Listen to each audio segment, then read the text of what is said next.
ಹಿಂದಿನ ಭಾಗದಲ್ಲಿ ನವ್ಯನಿಗೆ ಅಭಿಜಿತ್ ಸರ್ಪ್ರೈಸ್ ಆಗಿ ಬರ್ಡೇ ಸೆಲೆಬ್ರೇಷನ್ ಮಾಡ್ತಾನೆ. ಅದು ಅಲ್ಲದೆ ಇಷ್ಟು ದಿನ ತುಂಬಾ ಕ್ಲೋಸ್ ಫ್ರೆಂಡ್ ಆಗಿದ್ದೋನು ಅಭಿಜಿತ್ ಇವಾಗ ನವ್ಯನಿಗೆ ಪ್ರಪೋಸ್ ಕೂಡ ಮಾಡ್ತಾನೆ. ಇಷ್ಟು ವರ್ಷ ತಂದೆ ತಾಯಿಯಿಂದ ಪ್ರೀತಿನ ಕಳ್ಕೊಂಡಿರೋ ನವ್ಯನಿಗೆ ಅಭಿಜಿತ್ ತುಂಬಾನೇ ಪ್ರೀತಿ ತೋರಿಸ್ತಾ ಇರ್ತಾನೆ. ಹಾಗಾಗಿ ಅವನ ಪ್ರೀತಿನ ನೋಡಿ ಅವಳು ಅವನ ಪ್ರಪೋಸಲ್ನ ಒಪ್ಕೋತಾಳೆ.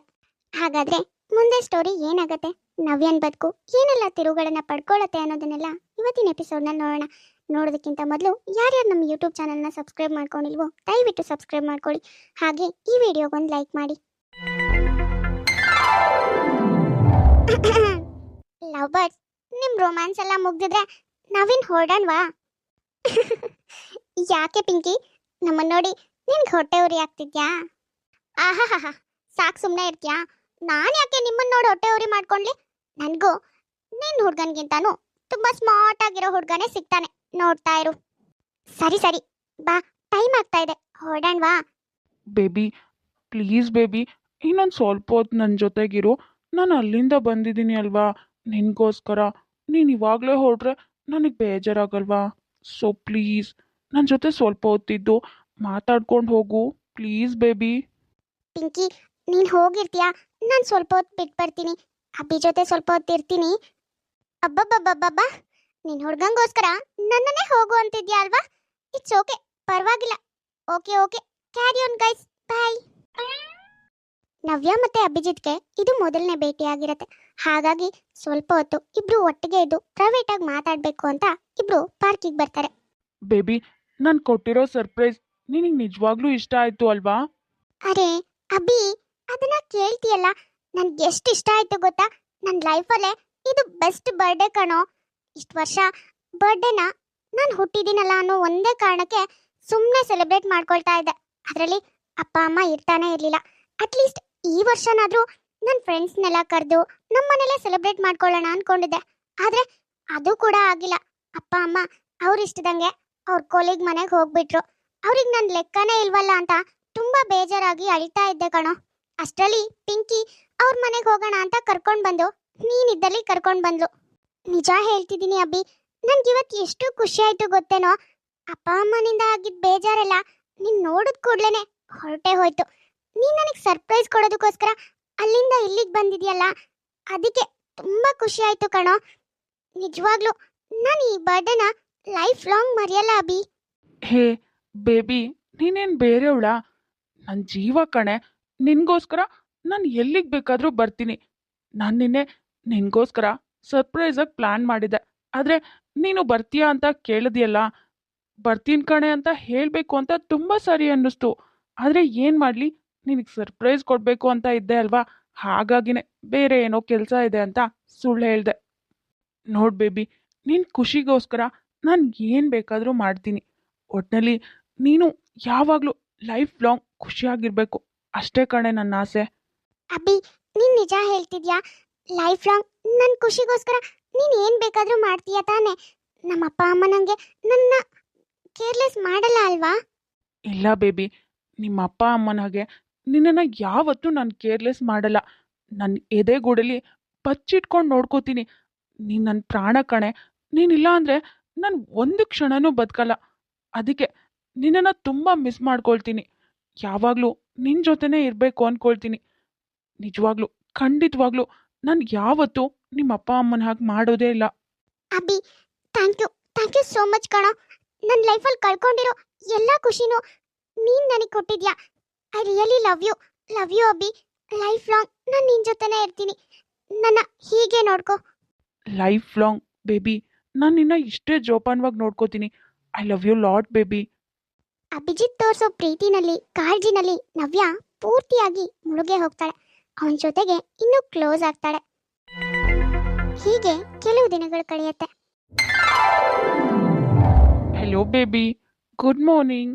ಎದ್ಯಾ? ಕಾಫಿ ಕುಡಿದ್ಯಾ? Hello, very good morning Abhi. ನಾನು ಇವಾಗಷ್ಟೇ ಎದ್ದೆ. ಹಾ, ಕಾಫಿ ಕುಡ್ದೆ. ನೀನೇನ್ ಮಾಡ್ತಿದ್ಯಾ? ಅರೆ, ಇದೇನ್ ನವ್ಯ ಪುಟ್ಟ, ಇನ್ನು ಕಾಲೇಜಿಗೆ ಹೊರಟಿಲ್ಲ, ಟೈಮ್ ಆಗಿದೆಯಲ್ಲ. ಅದು ಗೌರಿ ಆಂಟಿ, ನನ್ಗೆ ಯಾಕೋ ಕಾಲೇಜಿಗೆ ಹೋಗೋದಕ್ಕೆ ಮನ್ಸಿಲ್ಲ. ಹಾಗಾಗಿ ನಾಳೆ ಕಾಲೇಜಿಗೆ ಹೋಗೋಣ ಅಂತ ಸುಮ್ಮನೆ ಆದೆ. ಅಯ್ಯೋಯ್ಯೋ, ಇದೇನ್ ಪುಟ್ಟ ಹೀಗೆ ಹೇಳ್ತಿದ್ಯಾ? ನಾನು ನೋಡ್ತಾನೆ ಇದ್ದೀನಿ, ಒಂದು ವಾರದಿಂದ ನೀನ್ ಕಾಲೇಜ್ ಕಡೆ ಸರಿಯಾಗಿ ಹೋಗ್ತಾನೆ ಇಲ್ಲ. ಯಾಕೆ? ಕಾಲೇಜಲ್ಲಿ ಏನಾದ್ರೂ ತೊಂದರೆ ಆಗಿದ್ಯಾ? ಅಪ್ಪ ಅಮ್ಮನ ಹತ್ರ ಹೇಳ್ಬೇಕಾ?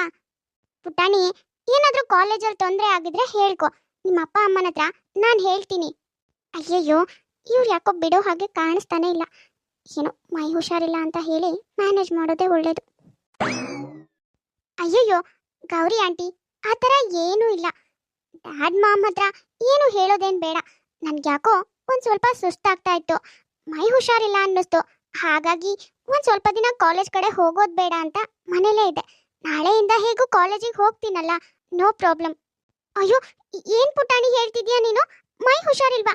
ಸರಿ, ಮೊದಲು ಡಾಕ್ಟರ್ ಹತ್ರ ಹೋಗಿ ಬರೋಣ ಬಾ. ಏನಾಗಿದ್ಯೋ ಏನೋ, ನೀನ್ ನೋಡಿದ್ರೆ ಒಂದು ವಾರದಿಂದ ಹಾಗೆ ಇದೆಯಲ್ಲ. ನನ್ನ ಹತ್ರ ಹೇಳ್ಕೋಬೇಕು ತಾನೆ, ನಾನು ಕರ್ಕೊಂಡು ಹೋಗ್ತಿದ್ದೆ ತಾನೆ ಹಾಸ್ಪಿಟಲ್ಗೆ. ನಿಮ್ಮ ಅಪ್ಪ ಅಮ್ಮಂಗೆ ಗೊತ್ತಾದ್ರೆ ಎಷ್ಟು ಗಾಬರಿ ಆಗ್ತಾರೆ, ನೀನೇ ಯೋಚನೆ ಮಾಡು. ಆಂಟಿ, ನೀವು ಯಾಕೆ ಇಷ್ಟು ಗಾಬರಿ ಆಗ್ತಿದ್ದೀರಾ? ನನ್ಗೆ ಇವಾಗ ಪರವಾಗಿಲ್ಲ, ಹಾಸ್ಪಿಟಲಿಗೆ ಹೋಗೋದೇನು ಬೇಡ.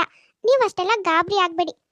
ಅಷ್ಟಕ್ಕೂ ನೀವು ಅಂದ್ಕೊಂಡಿರೋ ಹಾಗೆ ನನಗೇನೋ ಮೈಗೆ ಹುಷಾರಿಲ್ಲ ಅಂತ ಗೊತ್ತಾದ್ರೆ ಅಪ್ಪ ಅಮ್ಮ ಏನು ಗಾಬರಿ ಆಗಲ್ಲ. ಗಾಬರಿ ಆಗೋದಕ್ಕೂ ಬಿಡೋದಕ್ಕೂ ಅವ್ರಿಗೆ ನನ್ನ ಬಗ್ಗೆ ಪುರ್ಸೊತ್ತೇ ಇಲ್ಲ ಯೋಚನೆ ಮಾಡೋದಕ್ಕೆ. ನೀವು ಒಳ್ಳೆ ನೋಡಿ, ಏನೂ ಪ್ರಾಬ್ಲಮ್ ಇಲ್ಲ. ನೀವು ನಿಮ್ಮ ಕೆಲಸ ನೋಡಿ. ನಾನು ಸ್ವಲ್ಪ ಹೊತ್ತು ಮಲ್ಕೊಂಡ್ರೆ, ಸ್ವಲ್ಪ ಹೊತ್ತು ರೆಸ್ಟ್ ಮಾಡಿದ್ರೆ ಸರಿ ಹೋಗುತ್ತೆ. ಹಲೋ, ಹಾಂ ಅಭಿ ಹೇಳು. ಅರೆ ನವ್ಯ ಮೊದಲೆಲ್ಲ ಹೀಗಿರಲೇ ಇಲ್ಲ. ಮೊಬೈಲ್ ಕೂಡ ಜಾಸ್ತಿ ಯೂಸ್ ಮಾಡ್ತಾ ಇರಲಿಲ್ಲ, ಆದರೆ ಇವಾಗ ಮೊಬೈಲ್ ಕೂಡ ಯೂಸ್ ಮಾಡ್ತಿದ್ದಾಳೆ. ಅದು ಅಲ್ಲದೆ ತುಂಬ ದಿನ ಆಯಿತು ಕಾಲೇಜ್ ಕಡೆಗೆಲ್ಲ ಹೋಗ್ದೇನೆ. ಅವಾಗೆಲ್ಲ ಹುಷಾರಿಲ್ಲ ಅಂದ್ರೂ ಕಾಲೇಜಲ್ಲಾದರೂ ನೆಮ್ಮದಿಯಾಗಿರ್ತೀನಿ ಅಂತ ಕಾಲೇಜಿಗೆ ಹೋಗ್ತಿದ್ಲು. ಆದರೆ ಇವಾಗ ಯಾಕೆ ಹೀಗೆ ಮಾಡ್ತಿದ್ದಾಳೆ? ಬೇಬಿ, ನಿನಗೆ ಮೈ ಹುಷಾರಿಲ್ವಾ? ನೀನು ಮೊದಲೇ ಹೇಳಬೇಕಲ್ವಾ? ನಾನಾದರೂ ಬರ್ತಿದ್ದೆ, ನಿನ್ನ ಹಾಸ್ಪಿಟಲಿಗೆ ಕರ್ಕೊಂಡು ಹೋಗ್ತಿದ್ದೆ. ಯಾಕೆ ನನ್ನ ಹತ್ರ ಹೇಳಲಿಲ್ಲ? ಒಂದು ವಾರ ಆಯ್ತಾ ನೀನು ಕಾಲೇಜಿಗೆ ಹೋಗ್ದೇನೆ. ಯಾಕೆ ಬೇಬಿ, ಯಾಕೆ? ಮೈ ಹುಷಾರಿಲ್ಲ ಅಂದಾಗ ಡಾಕ್ಟರ್ ಹತ್ರ ಹೋಗ್ಬೇಕಲ್ವಾ? ನಿನ್ಗೇನಾದ್ರು ಆದರೆ ನಾನು ಹೇಗೆ ತಡ್ಕೊಂಡ್ಲಿ ಹೇಳು? ಅಭಿ ಕೂಲ್, ನನ್ಗೇನು ಆಗಿಲ್ಲ ಕಣೋ. ಅವರು ನಾನು ಏನೇ ಹೇಳಿದ್ರು ನನ್ನ ಮಾತು ನಂಬಲ್ಲ. ಹಾಗಾಗಿನೇ ಒಂದು ಸ್ವಲ್ಪ ಮೈಗೆ ಹುಷಾರಿಲ್ಲ, ಅದಕ್ಕೆ ಕಾಲೇಜಿಗೆ ಹೋಗಿಲ್ಲ ಅಂತ ಹೇಳಿದೆ. ಅವ್ರು ಅದನ್ನ ನಂಬಿದ್ದಾರೆ, ನೀನು ಅದನ್ನ ನಂಬೇಡ. ಓ ಹೌದಾ? ನಾನೇನೋ ನಿನಗೆ ಏನಾದರೂ ಆಯ್ತೇನೋ ಅಂತ ತುಂಬಾ ಗಾಬರಿ ಆದೆ. ಹೌದು, ನೀನು ಯಾಕೆ ಕಾಲೇಜಿಗೆ ಹೋಗಿಲ್ಲ? ಇನ್ನೇನು ಮಾಡಲಿ ಹೇಳು, ರಾತ್ರಿ ಪೂರ್ತಿ ನಿನ್ನ ಜೊತೆ ಮಾತಾಡ್ತೀನಿ. ನಾನು ಮಲಗೋ ಅಷ್ಟರಲ್ಲೇ ಬೆಳಕು ಕರೆದಿರುತ್ತೆ. ಹಾಗಿರುವಾಗ ನಾನು ಕಾಲೇಜಲ್ಲಿ ಹೋಗಿ ಕುಗ್ರೋದಕ್ಕಾಗತ್ತಾ? ಅದಕ್ಕೆ ನಾನು ಡೇ ಇಲ್ಲೇ ಮಲ್ಕೊಳ್ತೀನಿ. ಓ ಹೌದಾ? Sorry baby. ಹಾಗಾದರೆ ನಾನು ಫ್ರೀ ಇದ್ದಾಗ ಕಾಲ್ ಮಾಡ್ತೀನಿ ಡೇನೆ. ನೀನು ಕಾಲೇಜಿಗೆ ಹೋಗು. ನೈಟೆಲ್ಲ ನನ್ನ ಜೊತೆ ಮಾತಾಡಿ ಯಾಕೆ ಕ್ಲಾಸ್ ಮಿಸ್ ಮಾಡ್ಕೋತೀಯಾ? ಅಭಿ, ನನ್ನ ಲೈಫಲ್ಲಿ ನೀನೇ ತಾನೇ ಸ್ಪೆಷಲ್ಲು. ನನ್ನ ಜೊತೆ ತುಂಬ ಪ್ರೀತಿಯಿಂದ ಇರೋದು ನೀನೊಬ್ಬನೇ. ನಿನ್ನ ಜೊತೆನೂ ಟೈಮ್ ಸ್ಪೆಂಡ್ ಮಾಡಿಲ್ಲ ಅಂದರೆ ಇನ್ನೇನಕ್ಕೆ ಬದುಕಿರ್ಲಿ ಹೇಳು? ಅಪ್ಪ ಅಮ್ಮ ಅಂತೂ ನನ್ನ ಜೊತೆ ಏನೂ ಮಾತಾಡಲ್ಲ. ಅವರಿದ್ರು ಇಲ್ಲದೆ ಇದ್ರು ನನಗೆ ಯಾವ ವ್ಯತ್ಯಾಸನೂ ಆಗಲ್ಲ. ಆದರೆ ನಿನ್ನ ಜೊತೆ ಸ್ವಲ್ಪ ಹೊತ್ತು ಮಾತಾಡಿಲ್ಲ ಅಂದರೆ ತುಂಬಾ ಬೇಜಾರಾಗುತ್ತೆ Abhi. I really love you ಕಣೋ. ಅಂದರೆ ನಮ್ಮ ನವ್ಯ ಪುಟ ಯಾರನ್ನೂ ಪ್ರೀತಿ ಮಾಡ್ತಿದ್ದಾಳೆ. ಅದಕ್ಕೆ 24 ಗಂಟೆ ಯಾವಾಗಲೂ ಫೋನು ಫೋನು ಫೋನು ಫೋನಲ್ಲೇ ಇರ್ತಾಳೆ. ಊಟಕ್ಕೆ ಕರೆದ್ರೂ ಬರಲ್ಲ, ತಿಂಡಿ ಕರೆದ್ರೂ ಬರಲ್ಲ. ಕಾಲೇಜಿಗೆ ಹೋಗು ಅಂದರೆ ಮೈ ಹುಷಾರಿಲ್ಲ ಅಂತ ನಾಟಕ ಮಾಡ್ತಿದ್ದಾಳೆ. ಅಯ್ಯಯ್ಯೋ, ನಾನಿರುವಾಗಲೇ ಇಷ್ಟೆಲ್ಲ ಆಗಿರೋದು ಅವ್ರ ಅಪ್ಪ ಅಮ್ಮಂಗೆ ಎಲ್ಲಾದರೂ ಗೊತ್ತಾದರೆ ಆಮೇಲೆ ನನ್ನ ಮೇಲೆ ಗೂಬೆ ಕೂರಿಸ್ಬಿಡ್ತಾರೆ. ಯಾವುದಕ್ಕೂ ಮೊದಲು ನಾನು ಅಕ್ಕರ್ ಬಂದ ಕೂಡಲೇ ಅಕ್ಕರ ಹತ್ರ ಇದೆಲ್ಲ ವಿಷಯನೂ ಹೇಳಿಬಿಡ್ಬೇಕು. ನನಗೆ ಯಾಕೆ ಬೇಕು? ಆ ಮಗಿಗೇನಾದರೂ ಹೆಚ್ಚು ಕಮ್ಮಿ ಆದರೆ ಆಮೇಲೆ ನನಗೆ ಪ್ರಾಬ್ಲಮ್ಮು. ನವ್ಯ ಅಭಿಜಿತ್ ಜೊತೆ ಮಾತಾಡ್ತಿರೋದನ್ನ ಕೇಳಿಸ್ಕೊಂಡು ಗೌರಿಗೆ ಸ್ವಲ್ಪ ಟೆನ್ಷನ್ ಆಗುತ್ತೆ. ಹೆಚ್ಚು ಕಮ್ಮಿ ಏನೇ ಆದ್ರೂ ತನ್ನ ತಲೆ ಮೇಲೆ ಬರುತ್ತೆ ಅಂತ. ಹಾಗಾಗಿ ರಾಧಿಕಾ ಮತ್ತೆ ದಿನೇಶ್ ಹತ್ರ ಇರೋ ವಿಷಯನ ಹೇಳಬೇಕು ಅಂತ ನಿರ್ಧಾರ ಮಾಡ್ತಾಳೆ. ಹಾಗಾದ್ರೆ ಯಾವಾಗಲೂ ಕೆಲಸ, ಆಫೀಸ್, ಕೊಲೀಗ್ ಅಂತ ಬ್ಯುಸಿಯಾಗಿರೋ ರಾಧಿಕಾ ಮತ್ತೆ ದಿನೇಶ್ ಗೌರಿ ಹೇಳೋ ಮಾತುಗಳನ್ನ ನಂಬ್ತಾರ? ಅವಳ ಮಾತುಗಳನ್ನ ನಂಬಿ ನವ್ಯನ್ ಬಗ್ಗೆ ಯೋಚನೆ ಮಾಡ್ತಾರ? ಯೋಚನೆ ಮಾಡುವಷ್ಟು ಅವ್ರಿಗೆ ಟೈಮ್ ಇದೆಯಾ? ಮುಂದೆ ಸ್ಟೋರಿ ಏನಾಗುತ್ತೆ ಅನ್ನೋದನ್ನ ನೆಕ್ಸ್ಟ್ ಎಪಿಸೋಡ್ನ ನೋಡೋಣ. ಪ್ರೇಮ ಅನ್ನೋರು ಕಮೆಂಟ್ ಮಾಡಿದ್ರು ಅವ್ರ ಮಗನ ಬರ್ಡೇ ಇದೆ, ವಿಶ್ ಮಾಡಿ ಅಂತ. ನಿನ್ನೆ ಬರ್ಡೇ ಅನ್ಸುತ್ತೆ, ನಾನು ಮಿಸ್ ಆಗಿ ಮರ್ತ್ಬಿಟ್ಟೆ. ಹಾಗಾಗಿ ಇವತ್ತು ವಿಶ್ ಮಾಡ್ತಾ ಇದ್ದೀನಿ. Hi Sandeep, wish happy birthday, ಯಾವಾಗಲೂ ಖುಷಿಯಾಗಿರಿ. ಹಾಗೆ ಲಕ್ಷ್ಮೀ ಪ್ರದೀಪ್ ಅನ್ನೋರು ಕಮೆಂಟ್ ಮಾಡಿದ್ರು ಹಾಯ್ ಹೇಳಿ ಅಂತ. ಹಾಯ್ ಲಕ್ಷ್ಮಿ, ಹಾಯ್ ಪ್ರದೀಪ್, ಹೇಗಿದ್ದೀರಾ?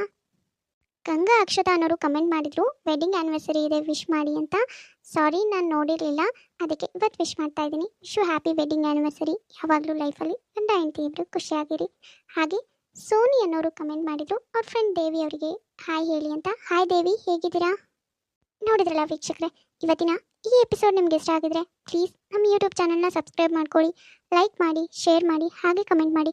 ತುಂಬ ಜನ ಹಾಗೆ ವಿಡಿಯೋಸ್ ನೋಡ್ತಾ ಇದ್ದೀರಾ. ಯಾರ್ಯಾರು ಹಾಗೆ ವಿಡಿಯೋಸ್ ನೋಡ್ತಾ ಇದ್ರು ದಯವಿಟ್ಟು ಸಬ್ಸ್ಕ್ರೈಬ್ ಮಾಡ್ಕೊಳ್ಳಿ. ಹಾಗೆ ಪಕ್ಕದಲ್ಲೇ ಇರೋ ಬೆಲ್ ಐಕಾನ್ನ ಕ್ಲಿಕ್ ಮಾಡಿ ಆಲ್ ಅನ್ನೋದನ್ನ ಸೆಲೆಕ್ಟ್ ಮಾಡಿ. ನೆಕ್ಸ್ಟ್ ಯಾವುದೇ ವಿಡಿಯೋ ಹಾಕಿದ್ರು ನೋಟಿಫಿಕೇಶನ್ ಬರುತ್ತೆ. ನೋಟಿಫಿಕೇಶನ್ ಮೂಲಕ ನೀವು ವಿಡಿಯೋನ ನೋಡ್ಬೋದು. ಸರಿ, ಹಾಗಾದರೆ ನಾವಿನ್ನ ಹೊರಡ್ತೀವಿ. ನೆಕ್ಸ್ಟ್ ವಿಡಿಯೋದಲ್ಲಿ ಮತ್ತೆ ಸಿಗ್ತೀವಿ.